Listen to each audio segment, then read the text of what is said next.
Masaya na ako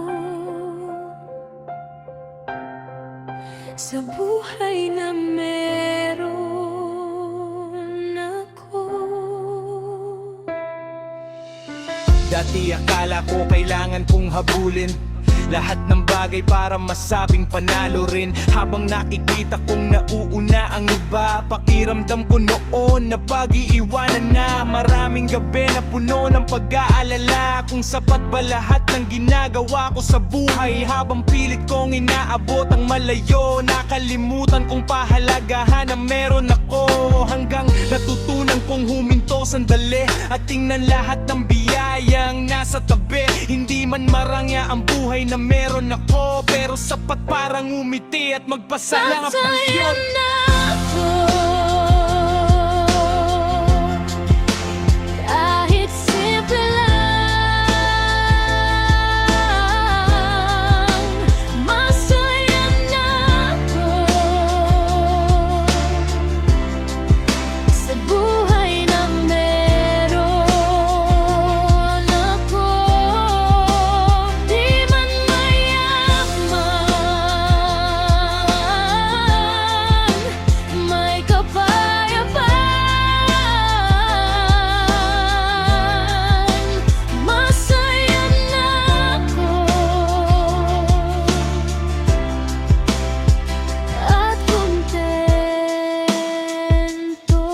na.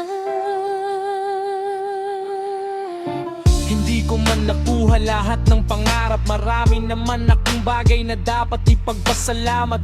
May pamilya, may kaibigan, may pag-asa, may bagong umaga na naghihintay sa bawat araw. At kung minsan man may problema pa rin, hindi ibig sabihin nun malungkot na rin. Kasi bahagi ng buhay ang mga pagsubok, pero hindi nila kayang kunin ng kapayapaan ng loob. Ngayon mas pinipili kong mabuhay ng payapa kaysa habulin ang bagay na di ko naman kailangan. Dahil ang tunay na yaman pala ay hindi nasusukat sa pera, kundi sa saya. Masaya na ako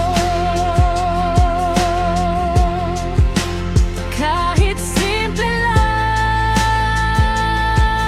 lang. Masaya na ako sa buhay na meron ako. May pag-asa pa, may mga mahal sa buhay. Masaya na ako at sapat na yun. Salamat sa bawat araw.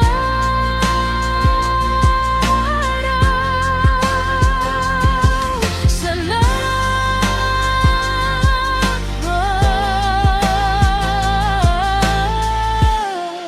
sa buhay na ito.